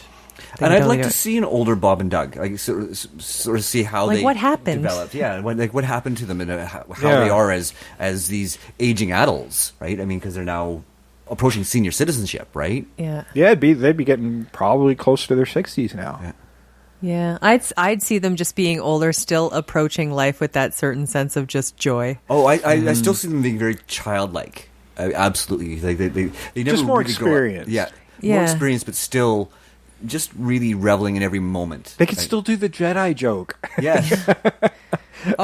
As Last Jedi has been, as of this airing, has been open for 3 weeks already. They could still do the Jedi joke. And what they could do, they could have a whole bit too where they talk about the prequels, how they experienced that. They're like, oh yeah, I know. Remember, like when you had your midlife crisis? Oh God, Phantom Menace, eh? I didn't know what to do. You might. I think you were like the only guy that liked Jar Jar, eh? Like that big green hoser. I did not, you hoser. You totally did. You totally did, eh? I did not. Lisa, like him too. No, nobody like you. So I don't know. Are we on board with my idea then? I think I do like that. It's the only way that it can truly work. I have to say that's perfect. Yours is a more constructed idea than I had, and I do like how it can be I meta guarantee documentary. you guys probably thought about it more than I did. Well, it's hard. It was just such a simple, but a likable idea. Well, it was so easy to do. I also leaned into more of having it actually more Shakespearean. Yeah. But with that comedy. Cool. Well, and for me, in my casting, because even though this movie was a Canada-U.S. joint, majority of it was shot in Toronto and BC, but there's a little bit of U.S. financing there as well. Mm-hmm. And my casting is probably more Canadian than the movie is. The original movie is. Well, mine certainly is as well. And mine have is. one non-American cast member, and he works very heavily in Canada. So yeah, no, I've got entirely Canadian cast or Canadian American. There are some that have dual citizenship on my list. Quite a few that do. And it makes it more likable to an American audience because they are the big moviegoers as well. So. Yeah, I forgot I cast Chuck Norris as the lawyer, so not quite. That's all right. 100%. You know, you gotta use that pop culture stuff. And well, and awesome. To take that meta joke one step further, whether Chuck could still do that or not, I don't know. I think he would. It would be let's funny. say that I'm guessing that Bob and Doug made the first Chuck Norris joke. Oh, yeah. Oh. 83? That was way before that meme. Way before. Yeah, and where was he in his career in '83? Oh, he was huge. This was right at the peak of his film career. Okay. Right? Like he I'm just trying to remember done- what he did around '83. He was canon. Yeah. That's what I was wondering. I'm like, which canon movie was around that time? Oh, I we probably would have been Good Guys Mission Wear Action Black. 3. Fire? What's it? Firewalker or something like that? Firewalker was later 80s. That was later. Okay. Yeah.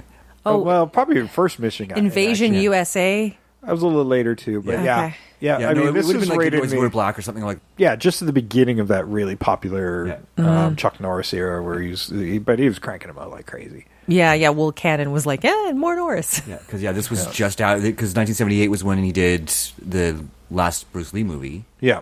So 5 years. He's just sort of he's just starting to break. Yeah. All right. Well, let's talk a little bit about casting, and maybe it'll spark some more conversation. But Sam, give me what you got. Let's start with me then. Okay. And actually, this still works actually really well for me. Okay, so for my Doug, I reached into the Canadian comedic pool of Corner Gas. Nice. And I went Fred Eunick because Nice. I love Fred Eunick, and he plays the kind of goofy guy Hank. really well. This is Hank. This is Hank. Hank, I think, is inspired by Bob and Doug, just like so many other Canadian characters. Right. For my Bob McKenzie, this is my one issue is Fred and this cast member are a little bit quite a big age difference, but I went with Jay Baruchel because he would be perfect. I can see them being siblings. Yeah, I can, and think about Jay Baruchel and that sort of character he plays, and I could just see him doing a really good Bob. Nice, I see it. Yeah. I have him in a minor part in mine. Yeah. For my Pam Elsinore, I went with Missy Peregrine. You might recognize her from Rookie Blue. Okay. Great Canadian actress. Really pretty. I mean, Pam was the kind of the straight man a lot of the way through the film, so I thought she'd be great as the straight person. She's the hero. She's Hamlet. Yeah. For my Rosie, Jean Laurence, I went with an actor named Francois Arnault, who is a French-Canadian actor who's currently starring in Midnight Texas. Oh, nice. Very cool. I like him. For my Uncle Claude, I went with Dave Thomas. I figured, and I could see Doug casting himself Sure. in a role in the movie. You can have a fourth wall breaker. Is like, I'm not really like this, eh? Yeah, it would be totally awesome. And then for my Bruce Smith, I think you used him in Strange Days, actually, Jay, but I used him again because I just love him and he works in Canada a lot. Colin Cunningham. Very cool. Yeah. Very I think he'd make a great Brewmeister Smith. Yeah, Oh, yeah. he would. Yeah, he would. Yeah, especially bringing some of the slink in there a little bit just to creep it up. Yeah, and then, as I mentioned, my director would be Dave Thomas and Rick Moranis. Excellent. Nice. Excellent. Okay, Trish. Now, like I say, mine was sort of inspired. I'm going to super Canadian it up, eh? But the thing was, I didn't go to IMDb. I just went with people I knew. Because I'm like, they're all comedians. That's right. Why well, not? you do know a lot of Canadian comedians, so fire away. You might have to give us a little bit of background on some of these guys. Okay. For Bob, I have Nur Kid Y, and for Doug, I have Eric Steele. Two local comedians. They've known each other for ages. They grew up in High River together. That's very Canadian, eh? That is It's very Canadian. For the dad, Tony Binns, who was on our Beastmaster episode. That's right. That goes way back, and we have talked to Tony recently, and he will be returning to the show in the near future. Yes, with a surprise. And for Mum, I have Trevor Campbell, because Tony and Trevor do work well together. Excellent. I went a different way with Claude. I went with Claudia, and that would be Laurie Gibbs, another local comedian. She's on the radio as well. Yes, I met Laurie recently. And there's gay marriage in Canada, so this can happen. For Mr. Elsinore, who died, James Moore, also known as White Mocha, sort of the godfather of Calgary comedy. Nice. I did not cast the dead Elsinore. Runs. He has no dialogue, so yeah. Runs Comedy Monday night. Also, he has like that intimidating but friendly demeanor. I have for a lot of you guys, listeners, are gonna have to do some digging on this one. Exactly. Lots of people are gonna have to do it. For Brewmeister Smith, I have Sean Lochaber, another Canadian comedian. He's from Edmonton. Super amazing, but I just like to see him play bad. Both him and Laurie Gibbs. They're the coolest people I know and so wonderful. But to watch them play evil, I just want to see it. For Ted, I had Ryan Belleville, who you might know. He's been in a few movies, some TV. He was in Life on a Stick in like a sort of minor part. He was in Going the Distance, a Canadian movie. He's had his own comedy now. Okay, cool. You probably know him to see him. For Pamela, Amanda Brooke Perrin. Right. So, you know who she's been on, what's that game show, Match Game? She's been doing that. And then for Rosie, I put Chris Gordon. Nice. And then for the inspector, Kenny Robinson, who's also a really great comic. Old gentleman, but he's great. And then, and for the lawyer, I had Alan Cho, who's another local comic. Excellent. Well, and check out all these comedians because they're really, really good. Mm-hmm. Yeah, and they're not going to be known to a lot of our global audience. I mean, I wasn't familiar with most of them. I know Laurie Gibbs because she is on the radio, and I know of her, and I know Tony from listening to the Beastmaster episode. I haven't actually met him yet, but nice. You will get the chance. Yeah, we've talked to Tony. He's requested a particular episode. We're going to do it, and he's actually written a movie, and we're just kind of waiting to hear when that's going to come out. It was originally going to air on television. Now it's looking like it's going to get a theatrical. So we're going to try to time it around the release of the movie. And then we'll have Tony on. Exactly. And like a number of these people do have videos online that you can see them. So that's right. Absolutely. Just look them up. Go check them out. Okay. Yay! I've got trepidation and excitement, and I'm all giddy and stuff. Oh, no. Yeah. I'm pretty proud of this. This is fun. That's why I'm giddy, because he's so proud of it. You can see it on his face.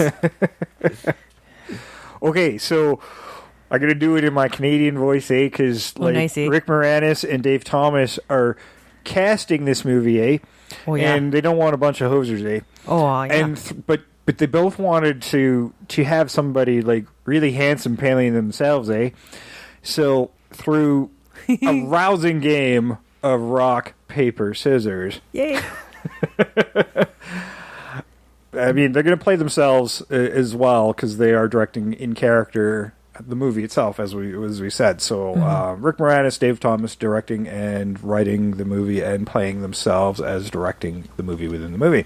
Doug won out, He got to pick the first one, and he wanted Orion, He wanted Ryan Reynolds. Yes! Ryan Reynolds, I knew that would happen. But Bob was really ticked that he lost that, and he's like, well, I got a good Ryan too, I'm going to do Ryan Gosling, Oh, yeah. Ryan Gosling is Bob, I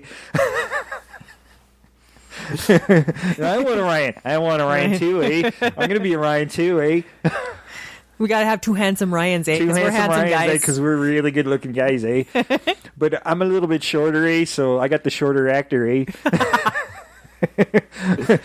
My abs are way better than your abs, You know what scares me is I can hear you having this conversation in your fucking head as you're casting. What I can imagine is Bob and Doug McKenzie with the two Ryans being like, oh yeah, no, like you gotta, like, you're the older brother, like this little pipsqueak can't push you around. So for my Pam Elsinore, I went with Rachel McAdams. Oh, awesome. I went big. But I had to be very Canadian. I wanted a Claude that could be kind of slimy, but it has some weird quirks. And I went with Howie Mandel. Ooh, nice. Good. Yes. For my Brewmeister Smith, I went with Bruce Greenwood. Ooh. I like that reaction. Ooh. For Jean LaRose, I went with Will Arnett. I love it. He was on my short list, to be honest. Nice. For my inspector, Dan Aykroyd. Of course. Nice. Yeah. And because he was going to be in the sequel of this film at one point, that just never wound up happening. Yeah. For my Henry Green, the guy who runs the Elsinore Brewery, the brew, no, not the brewmaster. What is he? What was he? The plant manager. The plant manager. The plant manager. I went with Christopher Plummer. So he would have been friends with the father, so I figure he would have been an older character. So I went with Christopher Plummer, and it's just, you got to have Christopher Plummer. At some Christopher Plummer, I thought about at one point too. Yeah. For Ted, Jay Baruchel. Him passed out, being mistakenly shot with the trank gun. Just, I'm like, I really like the idea of just seeing Jay Baruchel just falling over. I don't know why. It just popped in my head. I'm like, that's really funny. And I'd like to see him react a bit more, because at the one point where Claude's like, I'm really sorry about shooting you, just have Jay Baruchel, yeah, fine, fuck off. Like, just leave. But I really just like the idea of Ryan Gosling is like in the tank. So I'm supposed to pee in the beer and drink it up? What is going on? What is my motivation here? Just do it, eh? You got to just be in a moment, eh? There's alcohol in it. It's like totally sterile, eh? Don't overthink it. Don't overthink it. Just drink the booze, eh? I love it. Jay, you win the day-to-day. Yeah. All the way through. Yeah. All the way through. I love it.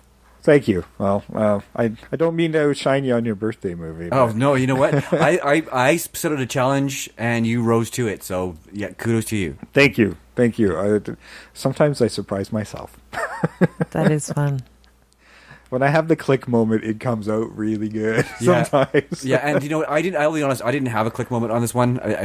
I knew I was in for a challenge, and I almost chickened out. Yes, you did. I got the text. He almost chickened out. What was their backup plan?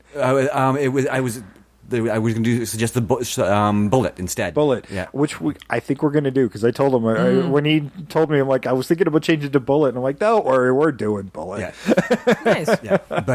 But yeah, no. But I did say I didn't chicken out. I'm like, no, I made a decision. I'm going to stick to it, and I did. And yeah, I just never had the click moment, because I revere this film maybe more so than you do. And I think that maybe that was the key for me. That's the because hard part. Yeah. I wasn't a big fan of this film as a kid. Like, this may have only been the second time I've seen it. And even when I was watching it, I'm like, why did you pick this piece of shit film? By the end of it, I really warmed up to it. Yeah. After I'd spoken to you, I really warmed up to it. I'm like, this was fun. Yeah, and see, you don't have the same nostalgia that I do, because I am a little bit older. And I do realize there's a lot of nostalgia for this movie, and it is kind of revered as well. And I wanted to honor that, even though I don't see it the same way. Well, that's sometimes the danger when you're thinking of a movie you really like, is sometimes you're too close to see it. And I think I was a bit too close to figure it out. That's where if I went kind of strict, I was trying to go harder, more Shakespearean, like, for that. But yeah, it's harder to detach yourself. And when you're like you appreciate it, but it's not sort of so sacred to you. You can kind of get that perspective that helps you figure out. Well, and I wanted to see it from the perspective of the people who do, and I wanted to respect that. Like, I didn't want to just change it to a movie I was going to like. I wanted to change it to a movie that the people who like this movie are going to like. And that's a problem with remakes in a lot of cases, where sometimes you make the changes and the guys who so love the movie don't like the movie, a remake, because they're so in love with the original. And that's always going to be a barrier that's going to be difficult to break. And this is just one of those cases where sometimes it will work for you. Yes. And I think the way you can do it, where you have enough of the old to bring in the new, like, it sort of seems you could make it fresh to a new generation of people who might appreciate it. Well, and the fun part is, the way Jay's sort of envisioned it, is you're not taking away the old. No. Right? You're not replacing Bob and Doug. No. Right? No. You're recasting them in a movie within a movie. Yeah, and if Bob and Doug had an unlimited budget and could get anybody they wanted to play them and play... I mean, we've all talked about it. Everybody's had that watercolor who would play you in your life. Yeah. And you always pick the most implausible, awesome person on the planet. But they do that. For me, it's easy. Steve Buscemi. But they do that in movies. Like, you've seen them where they're trying to do a real, like a movie about somebody who actually existed. Like, Charlize Theron is still better looking as Eileen Wuornos than Eileen Wuornos was. Oh, for sure. Like, there's always going to be some gorgeous person who will want to play you. Yeah, I mean, Charlize Theron. They'll always go more gorgeous. They had to work really hard to make her ugly, and they did succeed at some, because the makeup's great on that movie, but she was nowhere near the real person ugly. And the Christina Ricci, she's still much more attractive than her live action co-part. Like, it's just the way they do it all the time. Yeah, it's true. So it works so well. Yeah, and I like the idea of the comedy around that as well. Yeah, it just adds one more layer to the comedy, which is perfect, right? Yeah. If you're doing a remake, add something to it, which this does. And I think what I'd love to see is like just sort of some off-camera moments with the Ryans, or like, oh no, like, I mean, I love this movie, and like, this is a dream to play these two Canadians. It would be awesome. They are Canadian, it's an honor, and they're the right generation to truly have like been connected to this movie. Yeah, and I also, I mean, I didn't get a chance to really do that, but I would cast all those asylum inmates that don't talk with actual hockey players that we recognize. I was going to do that too, and I just never got around to doing it. But I mean, it seems so obvious. Let's do that. Yeah. Let's put put the recognizable ones like Mark Messier and Wayne Gretzky and Ty Domi. Jerome McGinley. I'm wearing the jersey right now from Team Canada. Yes, but yeah, all those people that everybody recognizes. Yeah, right? Yeah. Sidney Crosby. Man, right? Like, it was so much fun. Right. Rename it like the Breezy Acres Retirement Home for Hockey Players. Why not? Yeah, and you can make jokes about brain damage from concussions. Yeah. Right? Yeah. Right, like, all these poor guys with all the concussions, they're just not all there anymore. I'd love to see these like mid 40s, early 50s, and maybe some of the really older guys like Lanny McDonald and Gretzky, and they're in the chow line, and then somebody like jerseys the other one because they took their Jello.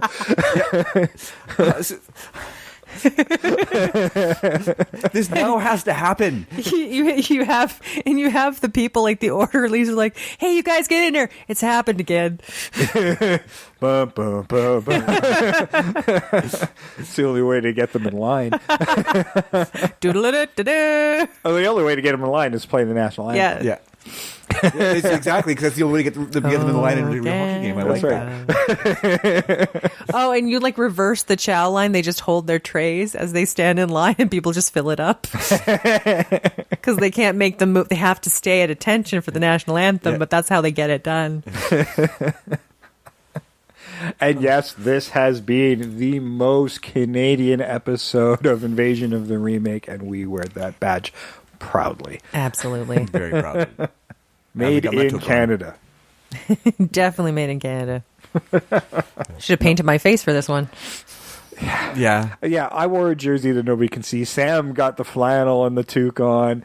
Nobody can see it. But I did it to get myself in the spirit of this movie. That's really what it was about. Yeah. And my head was cold. And that was me too. I'd like to get and I've often wear theme shirts or whatever for the show. And it really is just for me to kind of get myself in the spirit of the moment. It's not for us. Well, and for us. I mean, it's all for the people, the audience of two more people that are facing me. Because we appreciate studio. it, I think. No, yeah, I think absolutely. Yeah. So yeah, I do this all the time. It's just my nerd coming out, but we are movie nerds. We are truly movie nerds. Yeah, and you have an incredible array of T-shirts. That's the other thing that I find amazing. Oh my God, do I have T-shirts? Oh my God, anybody want some? I look at I'm like, when did this happen? It's like hoarding. You never know until it gets so bad somebody points it out. I don't throw them away until they have a hole, but I'm obviously not wearing them out fast enough. Well, you have so many, like you wear them like... Yeah. I literally have T-shirts that I still wear to work sometime that I got in the 80s. Nice. That's awesome. It is awesome because I still fit in them. Yes. Yeah, and kind of sad, but you know. I don't know. No, lots of people would love to have that happen. That's true, I guess. I'm still same size I was in high school. I am not at all. No, I'm definitely not, but I still fit in those, so I guess I'm good. I had my heavier moments back then too, apparently. I liked my clothes baggier back then, so now that I actually can fit them. Yeah, they're not too big for you anymore. No, they're not too big for me anymore. No. Oh, dear. I need to hit the treadmill.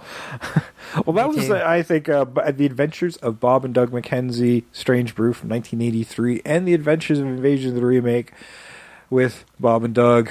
We certainly had some fun with this one. This was a good trip down memory lane because we all loved SCTV back in the day, and I think... Because, I mean, I wasn't a huge SCTV fan, but goddamn, did I love the Bob and Doug sequences. Always did. Always, because they were, I guess they especially as a child, they were childlike, so they hit you somewhere where some of the more adult jokes didn't quite land for us as because this was all happening in the early 80s when we were all quite young. So a lot of the political stuff didn't land very well. A lot of the more adult jokes just didn't land very well. But Bob and Doug resonated because they were childlike. Yeah. Absolutely. Well, if you want to support our Canadian heritage, please like us on Facebook and follow us over on Twitter as well. We are at Invasion Remake on Twitter. We are Invasion the Remake, of course, on Facebook. And you can send us your emails as well to invasionremake@gmail.com. Please go rate and review the show, and don't forget to subscribe while you're there. Give us a 5-star rating and a short review, and help others find the show. And especially if you really liked this Bob and Doug McKenzie episode, please go and do that, and share it out with your friends over on your social media. If you see us post the show or other comments you like, we certainly love it when you like and put a heart on our posts, but share it out on your wall as well and help spread the invasion the way it was meant to spread. Share it with Dave and Rick. We love them. Absolutely. Share it with them as well. I hope, with all due respect, guys, we hope you really love this. We come forward to you humbled. We are humbled here, and we hope we haven't pissed off our Canadian gods. No. No, I think this is done with love. There was an appropriate amount of reverence here. Like I said, we made it very clear that we don't believe that this movie should be remade, but if we were going to, if it absolutely had to happen, this is how we would do it. Yes. And if it absolutely has to happen, it has to be super Canadian. That is the line. Yes, this is ours, and we are going to keep it. Excellent. Another way you can help the show is help spread the word. If you're already listening to the show, but if your friends aren't, tell them how to find the show. We're on a ton of different platforms. Search us out on Google, but we are, of course, on Apple Podcasts, iTunes, Stitcher, Google Play Music, TuneIn Radio, Player FM, Blueberry, Spreaker, and frickin' YouTube. Frickin' YouTube, eh? What's wrong with the YouTubes, eh? I know, eh? It's a YouTube. What's on the YouTubes, eh? I don't understand what YouTube is, eh? It's a thing with the videos and stuff, eh? But they're like 5-minute memes, and I what's a meme, eh? I don't know, eh? Like it's a meme. I don't know. Somebody said bunch of hosers. It sounds like it's like really selfish because it's me twice, eh? Yeah, a meme. It's a meme. That's what it is, eh? Meme, eh? It's like some self-involvement stuff. Like you look at the YouTube videos and the memes, and people just really want it to be about themselves. So yeah, it is selfish. And there are enough videos about beer, eh? I know, right?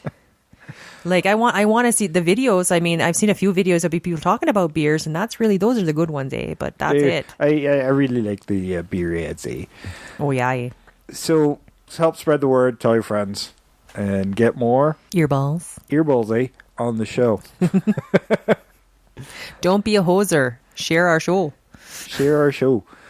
So that's it. This has been our show, eh? This has been our invasion of. It's a movie remake and stuff, eh? But there's no actual remake to this movie, eh? Well, it's like Canadian invasion, eh? Yeah, it's Canadian. It's Canadian invasion, eh? Yeah, like you never see us coming, eh? Because you can't tell. The show's, I think, is kind of over, eh? Because I'm reaching for my beer again, eh? And it's time to drink and stuff, eh? Definitely time for another beer, eh? Oh yeah, eh? Get the key. Get a roadie. I got the key. That's it. I've been Jason, eh? I'm always Sam, eh? I continue to be Trish, eh? And we are out of here. Out of here, hosers.